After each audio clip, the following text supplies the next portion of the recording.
Silganga Pasupati were going to give food to needy and homeless people from the help of son Lobsang Jampa and Dr. Ani Tsomo from New York to their late mom, Siling Cho, 4th week of death.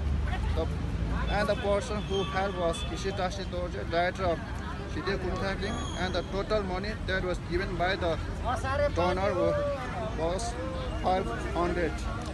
Convert Nepali rupees 58,500. And the expenses that was spent, food 225, 45,000, water 4,000, fruit 3,300, transportation 6,000. The total expenses was 58,500. Thank you all of you.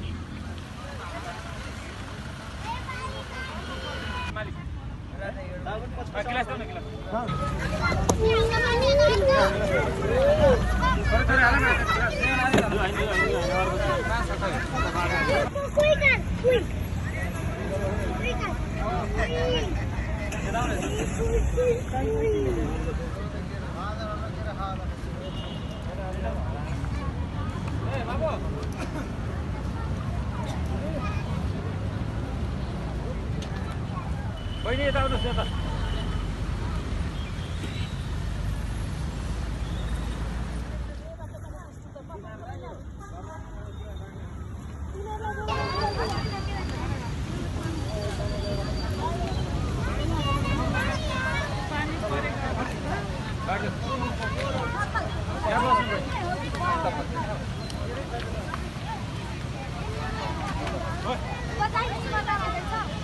Wow,